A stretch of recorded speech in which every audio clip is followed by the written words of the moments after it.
Hello guys, कैसे हो आप सब। आई होप आप सब बहुत अच्छे हैं, मस्त हैं एंड सभी सेफ हैं। चलिए स्टार्ट करते हैं अपनी क्लास को। तो क्लास 11th आपका चैप्टर चल रहा है वनस्पति जगत वाला चैप्टर। ठीक है, ये चैप्टर बच्चों को अक्सर ना बहुत ज़्यादा डिफिकल्ट लगता है कि मैम इसको हम कैसे पढ़ें, कैसे इसके पॉइंट्स को याद रखें। हमें समझ नहीं आता है कैसे इसको बांटा गया है, किन किन भागों में इसको बांटा गया है। तो यही आपको प्रॉब्लम से बाहर निकालने के लिए बहुत सिंपल तरीके से पढ़ाऊँगी। बस जितने पॉइंट्स आपको बताऊँ उतने आपको बहुत आसानी से लिखने हैं। ठीक है, इससे पहले वाले लेक्चर की अगर मैं आपसे बात करूं तो बेटा इससे पहले वाले लेक्चर में ना मैंने आपको बताया था कि आखिर कैसे कैसे भाई आपका कि प्राकृतिक वर्गीकरण क्या होता है, कृत्रिम वर्गीकरण क्या होता है, फिर आपका कौन कौन से साइंटिस्ट हैं वहाँ पे, और साथ ही साथ अगर हम बात कर रहे हैं कि भाई साइंटिस्ट कौन थे तो मैंने वो भी बताए, बुक कौन सी लिखी थी मैंने वो भी बताई, कुछ इंपॉर्टेंट बुक, और जाने थे हमने किसके पादपों के लक्षण। ये सब हम लोगों ने किया था। अब बात करेंगे आज के लेक्चर की। तो आज का जो लेक्चर है इसको हम आगे बढ़ाएंगे और जहाँ तक आपने अभी तक इसके नोट्स बना लिए उसके आगे से आपको स्टार्ट करना है। ओके, आपको बहुत अच्छे से पता है कि हम लोग क्या करते हैं, एक टॉपिक को एक क्लास में कवर कर देते हैं, पूरा खत्म करते हैं।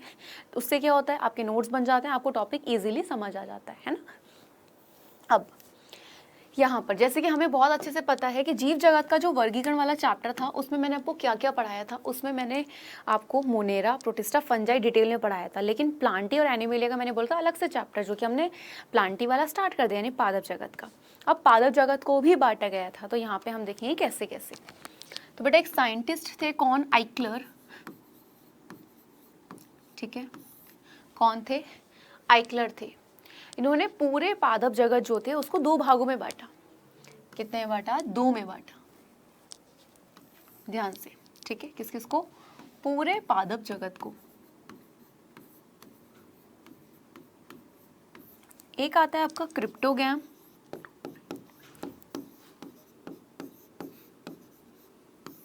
ठीक है।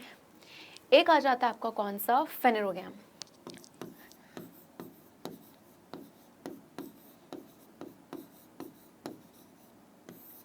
ठीक है, क्रिप्टोगैम एंड फेनेरोगैम। तो इनमें उसको बांटा गया, यानी कि दो जगत में। अब क्रिप्टोगैम के अंदर उन्होंने किस किस को रखा बेटा, यहाँ पे रखा उन्होंने थैलोफाइटा को।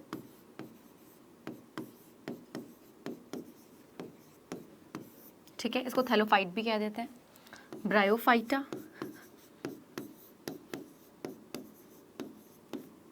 और आपका टेरिडोफाइटा।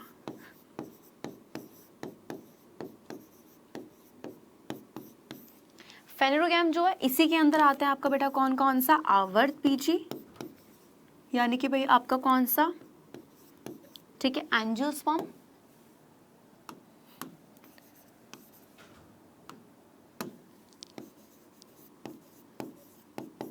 ओके, और एक होते हैं आपके अनावृत बीजी। इनको इंग्लिश में भी लिख लेंगे एक बार हम, कौन कौन से, आवर्त बीजी को हम बोलते हैं एंजियोस्पर्म, ठीक, और वहीं पे अनावृत बीजी को हम बोल देते हैं आपका जिम्नोस्पर्म।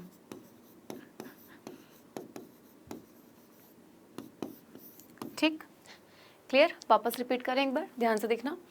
आइक्लर जो साइंटिस्ट थे उन्होंने क्या किया, पादप जगत को दो जगत में बांटा, एक आपका क्रिप्टोगैम, एक आपका फेनेरोगैम। क्रिप्टोगैम जो है भाई यहाँ पे इसमें आपके कौन कौन आते हैं, थैलोफाइटा, ब्रायोफाइटा, टेरिडोफाइटा, और फेनेरोगैम में आ जाता है आवर्त बीजी और अनावृत बीजी, यानी कि आपके कौन कौन से बेटा, आपका एंजियोस्पर्म और जिम्नोस्पर्म। ठीक है, आपके जो क्रिप्टोगैम होते हैं, ध्यान से सुनना, क्रिप्टोगैम जो होते हैं बेटा ये कैसे होते हैं, इनमें बीज नहीं होते हैं। ठीक है, क्या नहीं होते हैं इनमें, आपका जो बीज होता है वो नहीं होता है, क्लियर, यानी कि यहाँ पे नहीं हो। जबकि फेनेरोगैम जो होते हैं बेटा ये कैसे होते हैं, ये आपके बीज युक्त होते हैं। ओके, क्लियर है, कौन से होते हैं, ये आपके बीज युक्त होते हैं। अब यहीं पे इस चैप्टर में जब हम आगे बढ़ते हैं ना बेटा, एक टॉपिक आता है जो बच्चे अक्सर कंफ्यूज हो जाते हैं। ठीक है, आप सोचोगे मैम तो सबसे लास्ट में आता है, नहीं, सबसे लास्ट में इसको नहीं पढ़ते। जो बच्चे सबसे लास्ट में पढ़ते हैं उन्हीं को चैप्टर क्लियर नहीं होता है। ठीक है, सबने सुना होगा, ध्यान से देखो इसको, क्या लिखा है,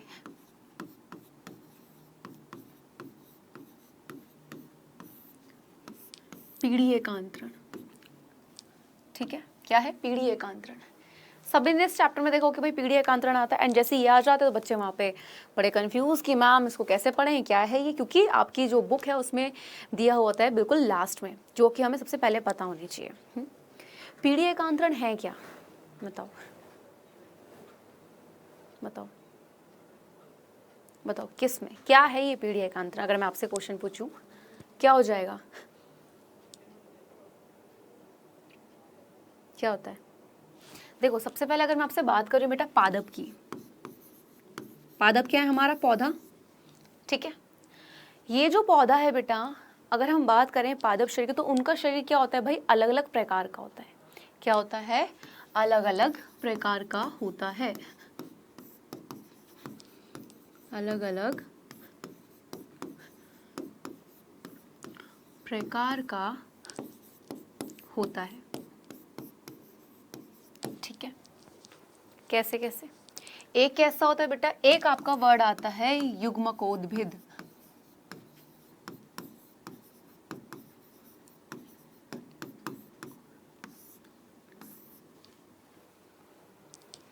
ठीक। नंबर 2 पे जो आता है बेटा वो एक होता है आपका बीजाणुद्भिद,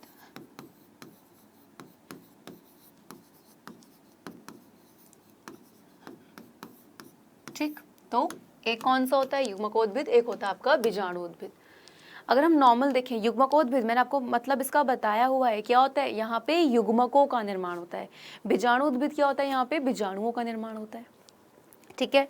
युग्मकोद्भिद को हम बोलते हैं गैमेटोफाइट, ठीक है, और बीजाणुद्भिद को हम बोलते हैं स्पोरोफाइट, ठीक। अब जैसे कि सबसे पहले आपको कौन सा आया बेटा? यहाँ पे थैलोफाइटा आता है। थैलोफाइटा क्या है भाई? 5 तरीके से बांटा था ना यहाँ पे। क्रिप्टोगैम किस किस में था? Thallophyta, bryophyta, pteridophyta. फिर फेनोगैम था किसमें? आपका आवर्त बीज और अनावर्त बीज में, यानी कि एंजियोस्पर्म और जिम्नोस्पर्म। तो सबसे पहले हम यहाँ पे थैलोफाइटा को देखें। बेटा थैलोफाइटा जो होते हैं इनको बोलते हैं, इनकी शरीर की संरचना कैसी होती है? थैलस के समान होती है, ठीक है। क्या बोलते हैं? कि इनके शरीर की संरचना थैलस के समान है। ये थैलस है क्या?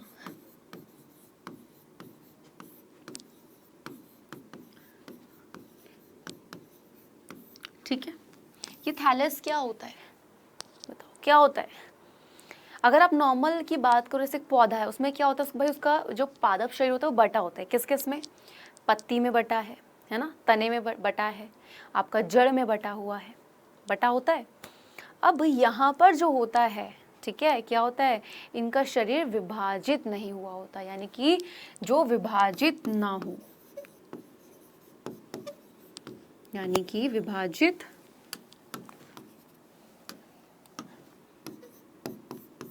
नहीं हुआ,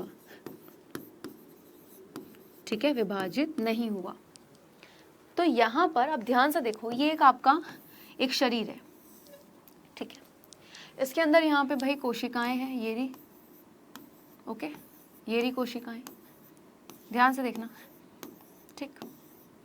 क्या आपको कहीं भी ये बटा हुआ दिख रहा है? बटा हुआ बिल्कुल नहीं दिख रहा है ना। तो एक कैसा है? थैलस के समान। तो जो विभाजित नहीं होता, ठीक है, क्या नहीं होता है? जो आपका विभाजित नहीं होता, यानी कि विभाजित नहीं हुआ होता, उसको हम बोलते हैं थैलस। इसलिए थैलोफाइटा को हम क्या बोलते हैं? थैलस के समान। यानी कि हम कह सकते हैं कि ये बटे हुए नहीं होते, ठीक है। क्लियर? क्लियर? अब ये कैसा है बेटा? यहाँ पे देखो, फॉर एग्जाम्पल ये शरीर था, ठीक है, ये रहा यहाँ पे,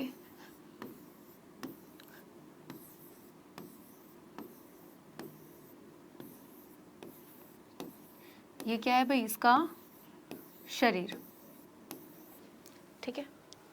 अब इस वाले शरीर में क्या है भाई? कोशिकाएं हैं, और ये कोशिकाएं कैसी हैं बेटा? मैंने बोला ये एन है, ध्यान से देखना। एन क्या होता है? अगुणित। क्या होता है? एन अगुणित होता है, ठीक। अब एक पॉइंट यहाँ पे आपको याद क्या रखना है, युग्मकोद्भिद जो होते हैं बेटा, ये कैसे होते हैं? युग्मकोद्भिद जो होते हैं ये हमेशा किस में होते हैं? आपके, हाँ जी, कौन से उसमें होते हैं? ये युग्मकोद्भिद कौन है बेटा? जो युग्मकों को बना रहे हैं। किसको बना रहे हैं? जो युग्मक को बना रहे हैं। और ये कैसे होते हैं? हमेशा एन अवस्था में, यानी कि ये होते हैं आपके अगुणित अवस्था में, बहुत ध्यान समझना, चीजें अपने आप क्लियर हो जाएंगी। ठीक, अब वहीं पे बीजाणु उद्भिद है, मैंने बोला ये किसको बना रहे हैं बेटा, बीजाणु को बना रहे हैं। ठीक है, बीजाणुओं को। और बीजाणु ये उद्भिद कैसे संरचना, ये हमेशा 2n होती है, यानी कि द्विगुणित होती है। ओके, अब यहाँ पर मैंने बोला भाई ये क्या है, ये आपका क्या है भाई, एक शरीर है जो विभाजित नहीं है, इसकी जो कोशिकाएं कैसी हैं, अगुणित। तो बताओ ये क्या होगा, क्या ये युग्मकोद्भिद होगा या फिर ये बीजाणु उद्भिद होगा? अगुणित कौन से है, युग्मकोद्भिद। तो सिंपल सी बात है, कैसी है बेटा, ये युग्मकोद्भिद है। ठीक, क्लियर, क्या है, युग्मकोद्भिद। अब आगे की बात करें यहाँ पे। ठीक है, हमने बोला भाई इसके इस वाले हिस्से में, किसमें, इसके इस वाले हिस्से में यहाँ पर ये क्या है, ये जो है हमने बोला ये जनन अंग है। फॉर एग्जाम्पल क्या है बेटा, जनन अंग। क्लियर, ठीक है, युग्मक है भाई, क्या है, एक ये रहा, एक ये रहा, ये एन मैंने क्या बोला, युग्मक कैसे होते हैं बेटा, आपके अगुणित होते हैं। क्लियर, क्लियर है बिल्कुल यहाँ पे। ठीक, अब यहाँ पर क्या होता है बेटा, आपका दो युग्मक थे, दोनों आपस में मिले, क्या हो गया, 2n हो गया। ठीक, अब क्या बन गया, ये युग्मनज बन गया, यानी कि, और युग्मनज कैसा होता है, द्विगुणित होता है या नहीं होता है, जल्दी से बताओ, जल्दी, हाँ जी जल्दी। ठीक है, चलो, ठीक, और ये युग्मनज जो है बेटा जिस संरचना के अंदर है उसे हमने क्या कहा है, उसे हम बोल रहे हैं बीजाणु उद्भिद। पादप शरीर की बात कर रहे हैं बेटा, 2n, और बीजाणु उद्भिद कैसा होता है, 2n। क्लियर इतनी चीज। देखो आपको मैंने दो चीज पता है यहाँ पे, एक होता है आपका कौन सा, समसूत्री विभाजन। ठीक है, समसूत्री विभाजन में क्या होता है, अगर आपकी यहाँ पे 2n है, ठीक है, 46 है, तो समसूत्री विभाजन में कितना होता है, एक से दो नई कोशिकाओं का निर्माण होता है।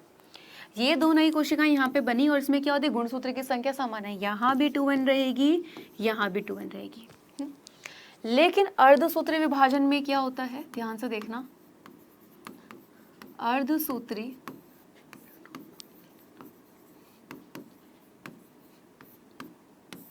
ठीक है, अर्धसूत्री विभाजन क्या बनते हैं बेटा, वहां पे एक से कितनी, 4 नई कोशिकाएं बनती हैं, और कैसी होती हैं वो होती हैं आपकी,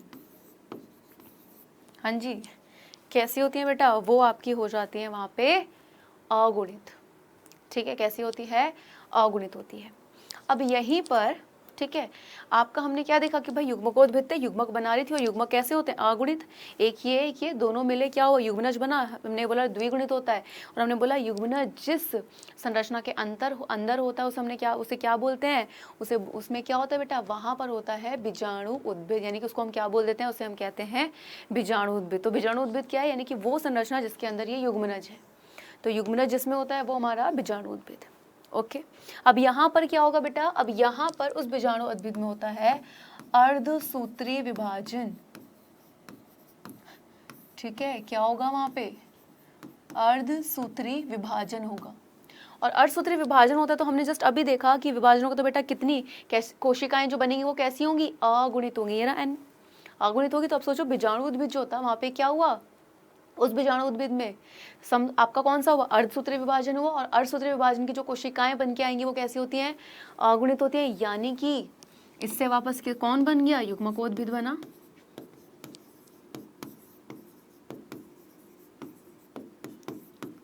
ठीक, और युग्मकोद्भिद की कोशिकाएं कैसी हैं बेटा आपकी, ध्यान से देख लो। अब इस चार्ट पे आ जाओ, यही चल रहा था भाई, यहाँ पे हमने बोला ये युग्मकोद्भिद है। ठीक है, पीढ़ी का अंतर क्या, एक के बाद पीढ़ी वही वापस रिपीट होती जा रही है, पीढ़ी आती जा रही है ना। तो यहाँ पे कुछ ऐसी हुआ, क्या हुआ कि युग्मकोद्भिद था, कौन, युग्मक को बनाया हुआ। मैंने बोला युग्मक कैसे होते हैं, अगुणित होते हैं।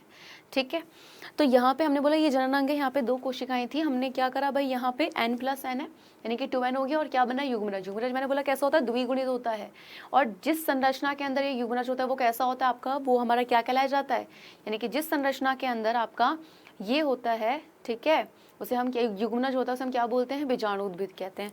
बीजाणु उद्भिद कैसा है, क्लियर। अब यहाँ पर क्या होता है बेटा, आपका अर्धसूत्रीय विभाजन, और अर्धसूत्रीय विभाजन जो होता है उसकी जब कोशिकाएं बनती कैसी होती हैं, अगुणित होती हैं। बन गया वापस से बेटा यही वाला, बन गया। यही पीढ़ी चलती रहती है, युग्मकोद्भिद से बीजाणुद्भिद, बीजाणुद्भिद से युग्मकोद्भिद, यही आपका चलता रहता है। तो इस प्रकार का जो एकांतरण होता है, ठीक है, यानी कि इसमें क्या होता है बेटा, मुख्य शरीर क्या था, सबसे पहले मुख्य शरीर कौन था बेटा, मुख्य शरीर कौन था, मुख्य शरीर था यहाँ पे युग्मकोद्भिद, ठीक है, क्योंकि आपका युग्मकोद्भिद था, उसी से फिर बीजाणुद्भिद ना, फिर वापस से युग्मकोद्भिद, ठीक। तो यहाँ पे क्या हुआ, आपका युग्मकोद्भिद। और इस प्रकार के जीवन काल को हम क्या बोलते हैं, ऐसे जीवन काल को, ठीक है, क्या बोला जाता है, अगुणितक, ठीक, क्या बोलते हैं, अगुणितक कह देते हैं, यानी कि आपका हैप्लॉन्टिक, ओके, क्या बोल देते हैं, हैप्लॉन्टिक। और ये किस में पाया जाता है, आपके थैलोफाइटा में। इतनी चीज क्लियर, क्लियर। तो थैलोफाइटों में कैसा मिल रहा है बेटा जीवन काल, अगुणितक। अब आपको अगुणितक क्लियर होगा क्या है, कि भाई युग्मकोद्भिद था, मुख्य पादप शरीर, फिर वो बीजाणुद्भिद बना, फिर बीजाणुद्भिद से वापस, यही चलता रहता है उनका। तो ये है आपका इसका पीढ़ी एकांतरण। थैलोफाइटा का क्लियर, अभी खत्म नहीं हुआ है थैलोफाइटा, इसको हम लोग बढ़ाएंगे आगे, जो कि हम नेक्स्ट लेक्चर में बढ़ाएंगे, ठीक है। चलिए फिर मिलते हैं कब, नेक्स्ट लेक्चर में। तब तक के लिए bye bye, take care, notes बनाइएगा, एंड नेक्स्ट लेक्चर में जब आओ रिवाइज करके आना, क्योंकि इसी को आगे बढ़ाएंगे।